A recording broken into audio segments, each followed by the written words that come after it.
On The Urbanist, we're always asking what makes a city truly livable.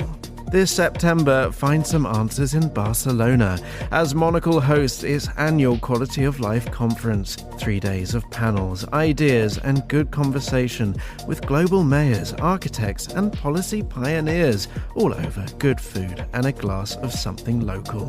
Find out more and book your seat at monocle.com/conference.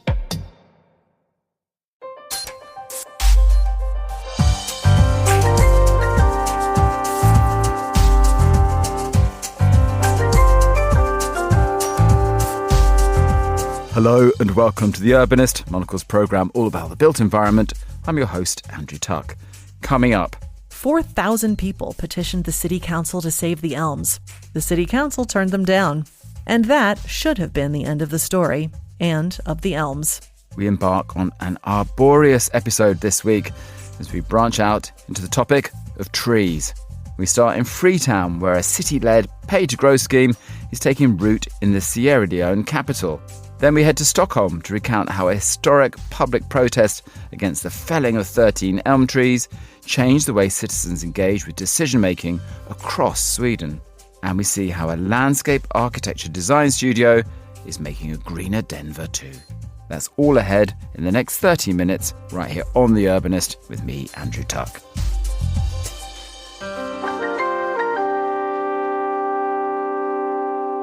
First up today, we visit Sierra Leone, where the capital city, Freetown, has been running a pay-to-grow programme to encourage citizen engagement and bolster the number of trees in the urban environment. For residents, trees aren't just a nice to have. They also provide much-needed protection against landslides and flooding. The programme, called Freetown, the Tree Town, has also helped fight back against deforestation within the city limits. Manja Cargbo is the team lead of the Mayor's Delivery Unit at Freetown City Council, and she recently caught up with Monocle's Carlotta Rebello. Carlotta started their conversation by asking how the idea for Freetown, the Tree Town, was born. The story of Freetown as it is now, you really can't tell it without talking about the mayor. We have a mayor, Yvonne Akisoya, that was elected in 2017.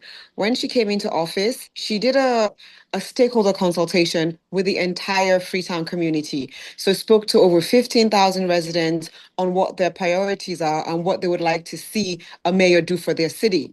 One of the areas that came up was environmental management. So once we realized that that was an area that the residents of Freetown wanted something to be done about, we then did a top-down approach where we brought in experts, technical people from the government, NGO, private sector, just all across Freetown to say, these are the things that the residents want. We want to be able to set a target that was achievable, that we would be able to say after the mayor's 5-year term is over, to say this is what has been achieved. So one of the targets set for environmental management was to ensure that we increase tree coverage by 50%.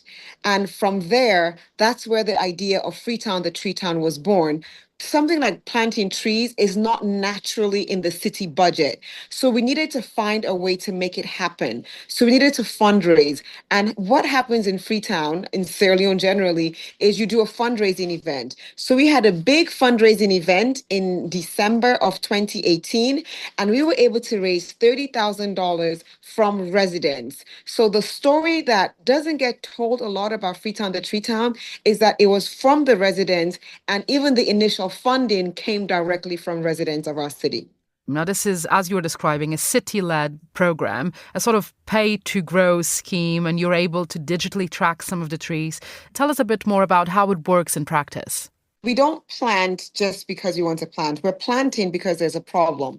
There are mudslides, there are landslides, and there's flooding. When there's deforestation, when it rains, the silt goes into the gutters and it blocks the waterways and it ends up flooding and people lose their lives and livelihoods. So we are addressing a specific challenge to our city. We have various catchments across the city. So we look at the catchments and we say, where are the vulnerable areas? Where are the areas most at risk of mudslides and landslides? And those are the areas that we focus on in terms of planting trees. So once we identify those areas, we ensure that there's a community-based organization in that community. we use a community-based organization to recruit the tree growers and the trackers. All that we require for a grower or tracker is to have an Android compatible phone. So once we have that, we have a tree tracker app. We liaise with the nurseries. The nurseries then deliver to the various locations. Then we have the trackers that are responsible. So trackers and growers are responsible for planting up to 1,000 trees. So they take their tree to the location that's been earmarked for them. They plant the tree. They use the tree tracker app to geolocate that tree, and then they take a picture of themselves, and that goes into the back end. So in the back end, we see the coordinates of where the tree has been planted. We see a picture of the tree. We see the date that the tree was planted, and we see the picture of the grower of the tree and the name of the grower as well. So once that information is captured in the back end, and we see that this grower has met their target of planting 1,000 trees, it triggers an initial payment. But one of the things, we want to ensure that the tree grows. So the tracker has to go to that tree 3 or 4 times over a 1-year period to ensure that the tree takes root. And when they go back, they do the same GPS. So we know this is the tree that you planted. This was what it looked like when you initially planted it. This is what it is now. And we're able to also see, okay, maybe some trees didn't survive, and we're able to have that information. So that has really helped our survivability. 80% of our trees survive. Initially, when we started, we were just planting and we weren't going back to check. We had less than 50% surviving. Once we switched to this new model, we now saw the survivability rate increase to over 80%. It's really impressive to hear about, how the community became involved in this idea of long-term stewardship of the project. So I'm really curious to hear your take, because the project is very much not just about climate, it's about community too. So how crucial has it been to its success to foster, the sense of ownership, of pride in the project? Community engagement, community ownership, community involvement is the only thing that has made a difference in this project, and we know it's what worked. When the community has taken ownership of it, we see the survivability rate, but we also see the impact in their lives. A lot of the growers and the trackers are young people. Some of them are university students, and they're able to use the money that they earn to pay for university fees and to also just support their families. But we have counselors that are in communities that organize meetings in the areas so that residents are aware about Freetown, the tree town.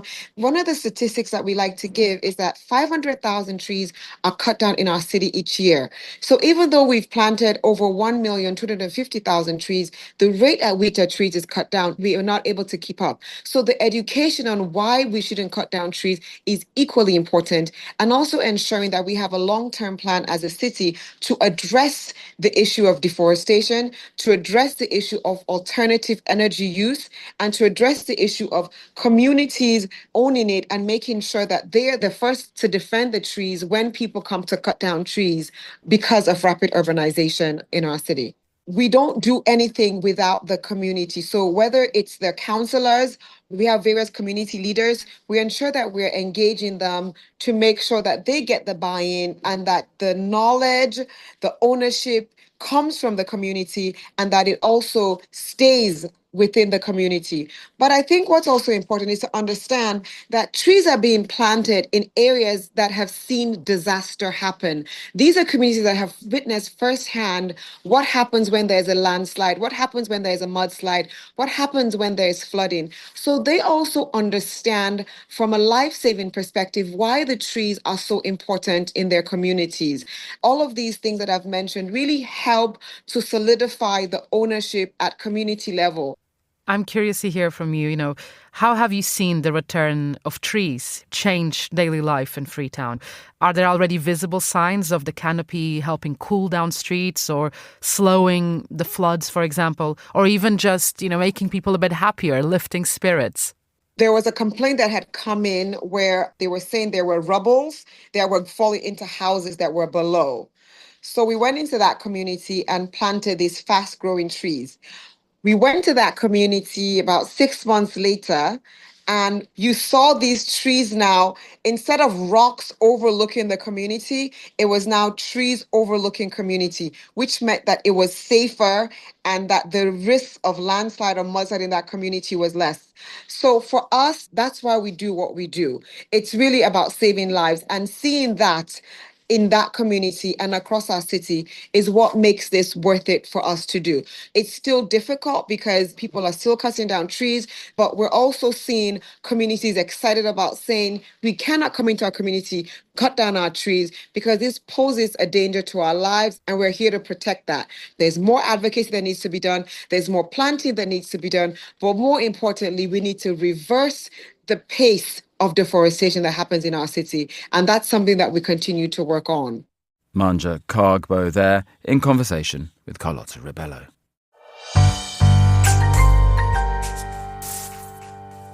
Like trees, cities grow, develop and change over time. But who should decide how? 54 years ago, on a warm spring night, the city of Stockholm confronted this question at the intersection of urbanism and democracy. Valerie Hamilton sent us this report on how 13 elm trees sparked a debate about urban planning in Sweden that continues to this day.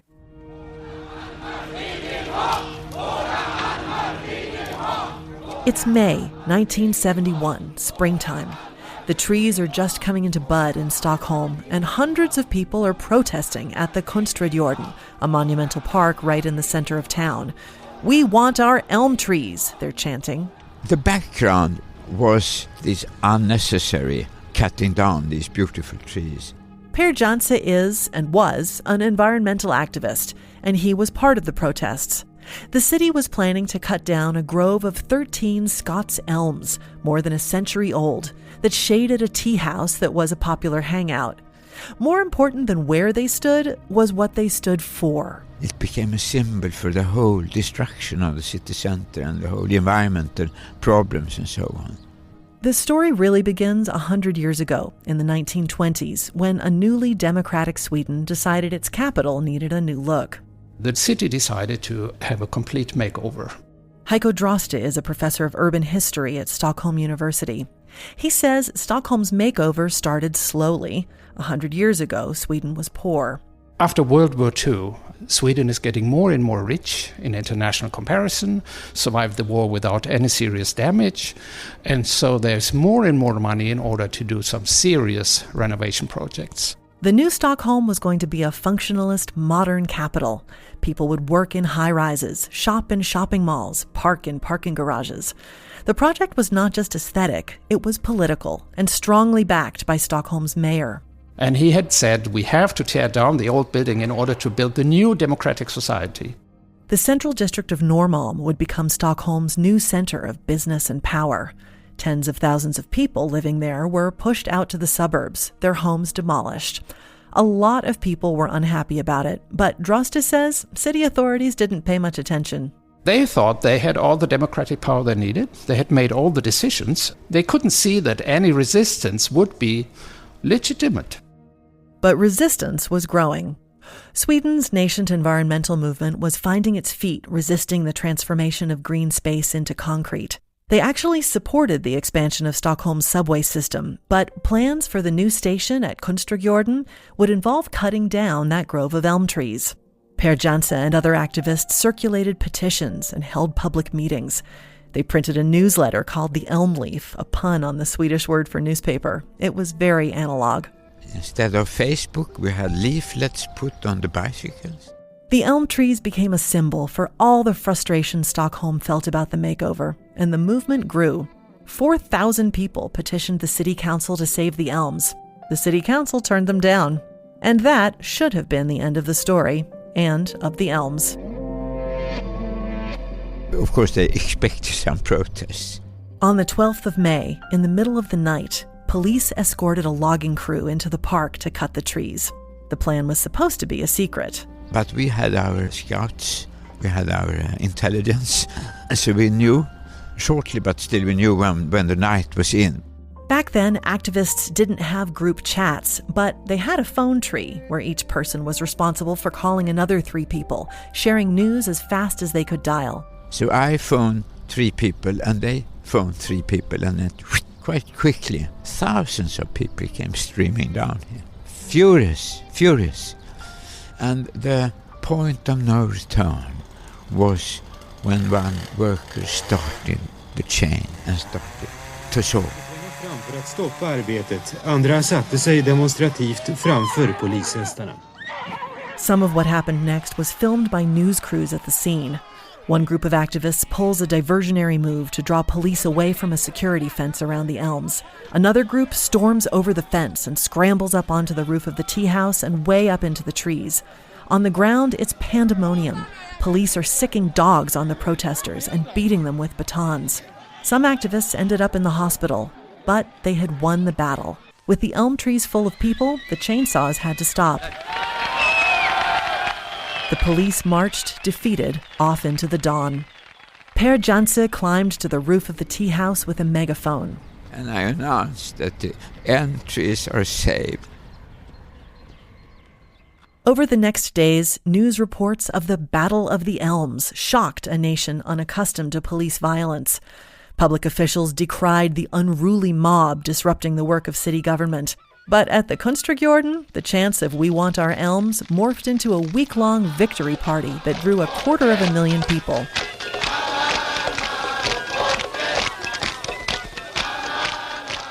Popular musicians played elm-themed folk songs. Activists strung hammocks in the trees, and the rest of Stockholm picnicked on the grass in the May sunshine. As revolutions go, it was pretty peaceful. The city revised its plans for the subway station. The Elms could stay. And not only the subway station, but the whole city center. There would be less space for cars, more space for people, fewer demolitions, more trees. More than 50 years later, the Battle of the Elms has gone down in Stockholm history. It's part of the founding legend of Sweden's environmental movement and a famous turning point in the country's approach to city planning. The protests are memorialized in the City Museum, documentaries, anniversary celebrations. There's even a sculpture of an elm trunk in the Kunstregården subway station. But historian Heiko Droste says it's not that easy. The party for 1 week, then it's all solved somehow. We won and we changed everything, and from now on it will be different. And there I would say no. Because today, Stockholm is that functionalist modern capital they dreamed up in the 1920s. The activists in the trees may have tempered development, but they didn't stop it. Today's Stockholm works in high-rises, parks in parking garages, shops in shopping malls. Droste says the city center belongs to politics, money, and power. And despite local resistance, stuff gets demolished all the time. The Battle of the Elms is remembered so vividly in Stockholm is also an expression for that. People feel that the battle is not won. It's still going on. It turns out the Battle of the Elms wasn't the end of the story. It was the beginning. Per Janse brought me to see the elm trees. They're standing as tall as ever, shading the tea house in the Kunstregården. Aren't they magnificent? 13 elm trees, thick and tall and mighty. The cut marks from the chainsaws have grown over, but you can still see them if you know where to look. They're scars from a battle that inspired Janse to a lifetime of activism. It's such a feeling of meaning and fulfillment to get involved in this thing. That follows you all the life. He says win, lose, or draw, fighting for something you believe in is its own reward.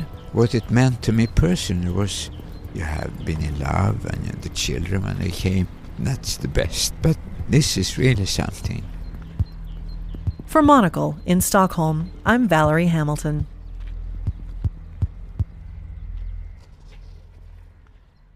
My thanks to Valerie Hamilton there for that interesting report. Finally today, we head to a lush naturescape which has sprouted up in downtown Denver, Colorado. Denver 17th Street Corner Plaza is a project from the landscape architecture firm Terremoto, and it was designed to be a habitat as much for bees, insects, birds and animals as it is for humans. I'm joined now by David Godsall, who is a principal at Terremoto. David, thank you so much for speaking with us today. Now, before we get into the work that you've done in Denver, can you tell us how your firm, which is based in California, came to work on this Colorado project? We quietly harbor a less conventional kind of point of view insofar as we believe that landscape architects or landscape designers should kind of mostly be local. I say that because landscape making is inescapably regional. And if you were to take me and put me in somewhere in Europe, for example, I probably wouldn't be very good at my job. And because we believe that landscapes should be by, of, and for like the creatures and communities they serve, it just makes good sense for landscape designers to be relatively local. And so this project entered our office through a side door. We had a working relationship with the owner or this client previously, and it had been a very healthy working relationship.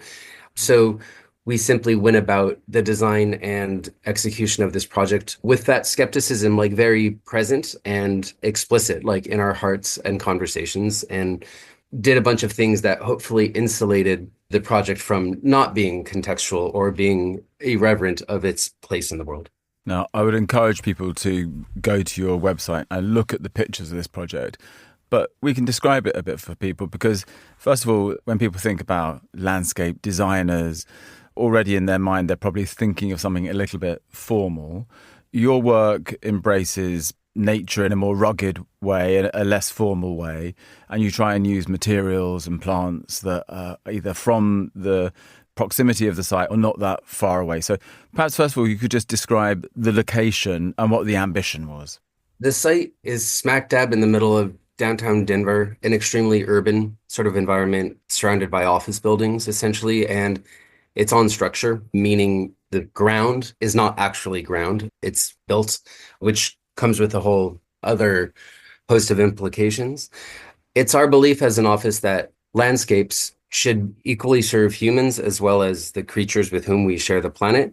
And interestingly, this project was a test case in doing exactly that. But in building this project, we really learned that the needs of an office worker are not that wildly different from the needs of, say, a honeybee or a butterfly or a bird, in that what we mostly want is to be able to be outside, enjoy the environment, have a sip of water, and kind of commune with nature. And to your point about like local materials, we initially began focusing on sourcing and utilizing local materials from an ecological perspective. It seemed like simply good logic to us that in order to keep the carbon footprint of our projects light, the materials should come from nearby, in that we mostly move stuff around in the United States on the back of big trucks. And the less those trucks are driving around, the lighter the carbon footprint of the project. Interestingly, taking this approach also inescapably imbues a project with a sense of regionalism. And so our projects, when we take this approach, which we basically monolithically do now, look like the place they are from. And there's kind of a sensibleness to that. And lastly, a tributary that wasn't necessarily one that we anticipated is that in using local materials, we're actually creating economic resilience within the places that we work. We're supporting local manufacturers and local builders. And we also get to see how they treat their people and to see the ecological quality of their mines or things like that. And so it checks a lot of boxes for us, kind of taking this approach. So this is a private client, but it's a public-facing, it's a public-connected plaza. What did you want people to do with this space? Is it a place for lunching, for lingering, for reading, for topping up on a bit of nature before you go back to the office? What was your hope for the space? Exactly as you described. We do our best to not over-program the landscapes we work on. And you are correct, it's technically privately owned, but it is a publicly accessible space. And in these sorts of spaces, both public and public-facing, we often kind of take a more European model in that we feel that sometimes American landscapes suffer from over-programming or being overly prescriptive, that you go to a park and there's recreation here and the amphitheater is in this place. And so sometimes that can feel almost controlling in a way. And so in this case, it was our every intention to build a ecologically wild, and if your listeners can see the photos, it's very much in the spirit of rewilding, and it's a departure from what is an intensely urban environment. So almost in the Olmstedian sense of landscapes and parks being a respite from the melodies of urban living, I would offer that that is still very much the case in this instance, though what we've done is we've used plants that are wholly native to this region. So the planting itself is useful to birds and insects and those sorts of things as well. And the elements that you brought in, perhaps you could explain what the ambition there was as well, because there are giant rocks, there are benches hewn from logs, there is a use of prairie grass. It feels, just looking at the pictures, I imagine that if there's even the slightest breeze, it's a space that moves and waves with the wind and with the weather. Again, maybe you could explain a little bit about the materials and why this use of rawer materials was fundamental. The decision to use these more rugged materials is both aesthetic and style driven, in that our natural predilection is not towards overly precious or honed sorts of details. We prefer to let the materials really just be and almost honor their physical qualities through taking this kind of understated approach. The wood is from a local mill, and it's both, there are boardwalks and there are benches that are cut with like typical 2x8s and 2x4s and those sorts of things. Though then there are also just larger stumps and kind of logs that we've scattered throughout the site as well. And we're letting those age naturally in place. And the boulders are from a local quarry. It's actually a family-owned quarry that's less than 100 miles from the project site. And we really believe that taking this approach of letting things kind of be their natural forms allows our projects to be kind of a distillation of the region or a miniature of the greater panorama of the Colorado area. And so there's an appropriateness to that approach. Moving on just from this project, just while we have you, you're a landscape architecture design studio. You've got offices in LA, I know, and San Francisco. But your approach to the work seems to be trying to quietly challenge lots of the ways that your trade, as it were, operates. I know that you try to make sure that people who work on these projects, who are the labourers, who are the people who manoeuvred those giant rocks into place or secured the right spot for the log turned into bench, you want those people to be acknowledged. What is it you're trying to shift in your industry? We're trying to enact industry change through being really self-critical and honest with ourselves as an office about how we practice and the tools with which we practice. Our working definition of a garden or a landscape is a human-led curation of plants and materials built and maintained with labor on the medium of land. And so with that working definition, we're looking self-critically at the tools with which we create, those tools being land, labor, materials, and plants or ecology. And so we're presently studying our relationships to our kit of parts, and we do so with the hope that it will take us into new directions, both ecologically and environmentally speaking, but there's a social quality to this as well. We would offer that the making invisible of the contribution of the laborer that's mostly done in the mainstream publishing industry, depending on the lens through which you use it, is kind of either passive systemic racism or classism, in that making the contributions of mostly Latino or Latinx men who build the landscapes that we make in California seem to be quietly problematic to us. So on that end, our relationship to labor is that we are labor activists, in that we are both transparent in our crediting on our website and the way that we speak about our work. And we always make sure that it's clear who has built our projects, as well as having conversations about what these workers are paid and opening up dialogues between the landscape construction crews we work with. I know you work with a large number of skilled and clever and wise people. Perhaps you'd like to give a shout out to some of the people involved in delivering this project. Of course, a partner on this project was Alain Peroy, my business partner, who recently passed away. So his legacy lives on in this project. And Casey Toomey and Danny Von Lee of our Los Angeles office were the main designers. And the construction was done by PCL Construction Services.